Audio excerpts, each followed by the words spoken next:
Javier Milei, o presidente da Argentina, anuncia formalmente, através de carta enviada aos membros ali dos BRICS, que está declinando do convite para integrar o grupo.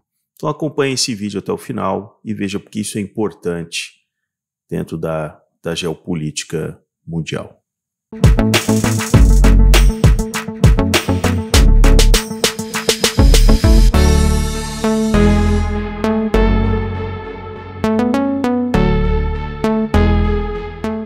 Coerente com uma das suas propostas durante a campanha, o Milei já havia afirmado, desde agosto de 2023, que não faria parte dos BRICS, que se tornou realmente um grupo anacrônico, né? Entre a criação de uma ideia em 2001 do Goldman Sachs, tal, do economista-chefe, que aquilo era uma jogada de marketing e tal, para criar todo um elan, né, em cima de países emergentes que vinham em função do boom das commodities e tal, se desenvolvendo bastante. Mas esse grupo e esse acrônimo BRICS, que depois incluiu inclusive a África do Sul, que são países totalmente distintos, não tem o menor sentido do ponto de vista de formar um grupo, né? E hoje se torna um braço, né, geopolítico da China, né? Quem comanda realmente hoje esse grupo é a China, né, dentro da sua política de confrontar o Ocidente, principalmente os Estados Unidos. Então, é bastante interessante que a Argentina se coloca contrária a isso. O Milei, inclusive, diz o seguinte: isso não quer dizer que, do ponto de vista da iniciativa privada, eles não possam negociar com quem eles queiram. Eu que não vou me aliar principalmente a uma ideologia comunista e dentro de um bloco que vai engessar a Argentina do ponto de vista de decisões. Nesse sentido, realmente, o Brasil vai ficar, mais uma vez, como aquele anão diplomático, né? Então, faz bem realmente a Argentina de não se aliar. O BRICS vai incluir, inclusive, o Irã que fomentou o ataque à MIA, acho que em 1994, matando ali dezenas de pessoas num atentado covarde, uma associação israelense em Buenos Aires, né, que foi acobertado aí pelos Kirchner e tal. Tem toda uma história, se você pesquisar e tal, a respeito disso. E com certeza está por trás o Irã, né? E aí você vai se abraçar com esse tipo de gente, né? Pois é, então o Brasil, de novo, do lado errado da história, né? Agora, isso é importante, esse posicionamento da Argentina. Aliás, vocês já perceberam como a mídia nacional tem dedicado um espaço tão grande criticando o Milei, as ações na Argentina. Nunca estivemos assim tão atentos, né? Durante o governo Fernandes, em toda aquela pobreza, aquela situação da Argentina, a gente nunca deu tanto assim. Só aparecia o Fernandes quando ele vinha, né, visitar presidiário no Brasil, aquela coisa toda. Aí aparecia o que o Fernandes estava fazendo. Mas o Brasil, a mídia nacional, nunca deu tanto destaque ao que estava acontecendo paulatinamente na deterioração social da Argentina, chegando ali aqueles 40 e tantos % na linha da pobreza e assim por diante, né? Então, o que o Milei está fazendo, e o que esse pessoal tem um medo enorme, é que o Milei está colocando às claras os efeitos danosos de uma mentalidade socialista que abarcou a Argentina nas últimas décadas. Então esse processo realmente desse paternalismo do Estado, o Estado vai te ajudar, o Estado nisso, tal, vai levando um país a essa condição. Então o grande medo, principalmente daqueles progressistas aqui no Brasil, é de que o Milei se torne uma referência contra esse tipo de tendência socialista. Esse é o grande medo. Por isso que ele vai ser atacado em tudo que ele fizer. Se ele beijar uma velhinha ali na frente da Casa Rosada, você pode ter certeza que vai sair como assédio sexual. Pode ter certeza. Tem certeza que ele vai ser acusado disso e tal. Então, assim, todas as baterias estão contra as ações do Milei. Porque nesse eixo do Foro de São Paulo, A Argentina era um ponto importante nessa ligação com o Brasil, essa coordenação. Só que na América Latina as eleições recentes estão mostrando toda uma guinada à direita. E a Argentina não pode dar certo, não pode dar uma virada, porque isso afeta principalmente os interesses, né, aqui no Brasil dessa gente, né? Olha que interessante, né? Vejam o dano, né, que é esse tipo de mentalidade. Se a gente for colocar em perspectiva, eu separei aqui alguns dados para vocês, num outro país que caminhou, pelo menos nos últimos praticamente 10 anos, num modelo socialista de ser, que é Portugal. Sim, Portugal. A partir ali de 2014, basicamente, na junção do Partido Socialista Português e o Partido Comunista Português, e, aliás, eu acho que tem alguns lugares que são tão retrógrados, né, como Brasil e Portugal, que ainda tem Partido Comunista, porque a China manter o Partido Comunista como sempre teve, eu acho natural. Agora, países realmente do Ocidente que já perceberam a destruição que esse modelo, né, de Estado causa, né, questão do Estado presente, ele vai resolver, ele que é indutor do crescimento. Então vejam o caso de Portugal. Portugal tem hoje todo aquele problema das moradias.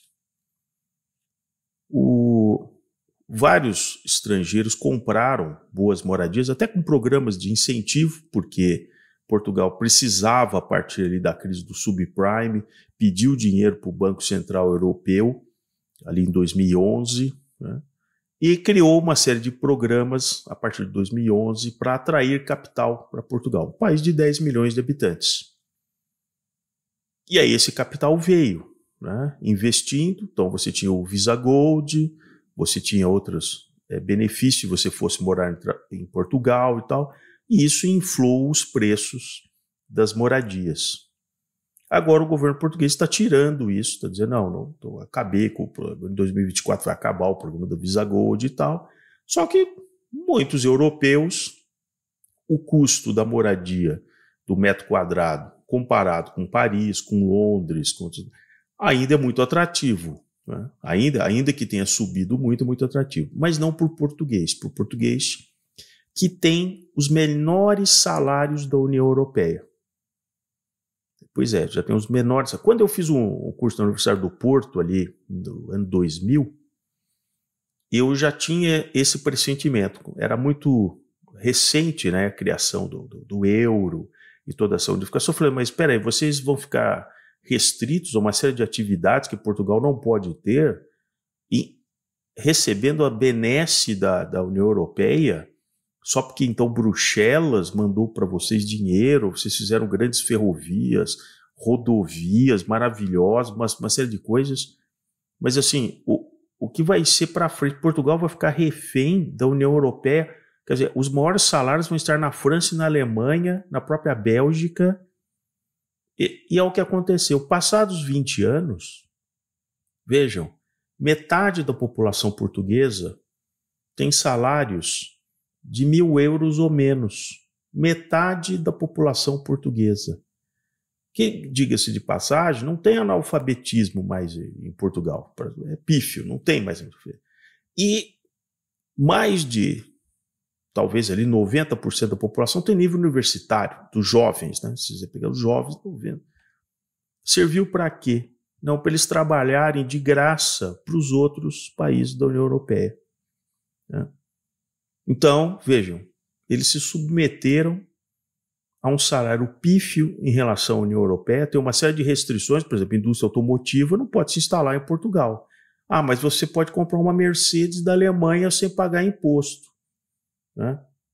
Porque está na União Europeia. Puta, fantástico, né? Mas é só você ver quanto ganha um funcionário, né, da montadora na Alemanha, né, na Mercedes, e o quanto ganha um funcionário do quê? Vai fazer o quê? Vai fazer o quê? Call center em Portugal? É turismo. Oh, maravilhoso. Você trabalha no hotel, então você tem nível universitário e tal. Trabalhar no hotel e tal. Vai receber quanto? 1.000 euros. 1.000 euros. E o governo socialista português, misturado com toda aquela corrupção, né, desde o Sócrates, né, que agora está até sendo descondenado, né, não, porque ele está muito velhinho, já não sei o que e tal.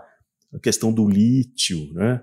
A questão né, do pessoal que estava cercando esse governo socialista, é sempre a mesma coisa. Sempre aquela patuscada, aquela nomenclatura, sabe? Todos aqueles vermes que vivem sugando o Estado, né? E aí, realmente, o socialismo português deu certo. Em 10 anos, deu certo. Realmente. Os jovens portugueses que têm qualificação não fiquem em Portugal, meu filho. Não fiquem em Portugal. Eles têm empregabilidade em vários países, por exemplo, da Europa, da União Europeia.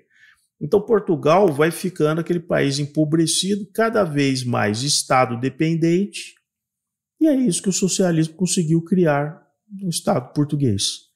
Que agora, é claro, tem partidos ali que estão indo para cima disso. Então a gente vai ter realmente certas modificações com o tempo em Portugal. Estou usando o exemplo de Portugal porque é um local diferente da América Latina que teve um suporte financeiro enorme da União Europeia há 20 anos, né? Mas a partir ali de 2014, com aquela coalizão toda e tal, os comunistas e socialistas portugueses enterraram realmente a economia portuguesa, né? Não sei o que estou falando, os números estão aí, só você ver. Ou o português que está me ouvindo agora está muito contente com a inflação em Portugal, o custo, você acha que vai resolver o quê? O governo vai resolver o quê? Com a questão das moradias e tal, né? Tem pessoas ali morando em torno de Lisboa, né? Em barracas, ou não. Ou será que minto aqui para os irmãos portugueses, né? Daí você esconde, né? Você esconde o rabo, né? Porque o socialismo traria toda aquela paz, aquele glamour, né? Então Fernando Pessoa tinha razão, né? Quando ele vê a decadência portuguesa em relação ao posicionamento, né? Virou um coadjuvante, infelizmente virou um coadjuvante, né? Quando você tem, né, o Guterres na ONU, você vê o estilo do Guterres, é o estilo do socialista português, tá certo? Aquele burocrata, tecnocrata, certo? Não. Enquanto por trás dos montes não é isso que acontece. É uma ironia, mas é isso, de fato. Então aí a Argentina caminhava exatamente para o mesmo ponto, só que a Argentina não tem um Banco Central Europeu bancando, né, para sustentar isso ainda por um tempo, né? Por isso que a Argentina terá que fazer uma guinada muito mais radical, que o Milei vai fazer. E ele tem que fazer isso muito rápido, porque cupim você tem que acabar com o cupim muito rápido, né?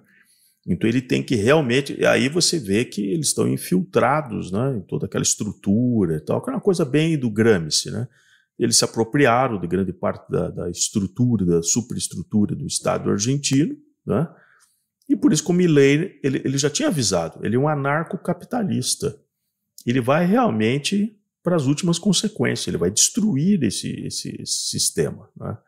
E eu creio que ele vai ter realmente apoio de boa parte da população argentina que não aguenta mais esse discurso retrógrado dos socialistas. Então, mais uma vez, peço, se você gostou aqui do Modernidade e Ciência, se inscreva no canal, acione o sininho, coloque o joinha e vamos para os próximos vídeos.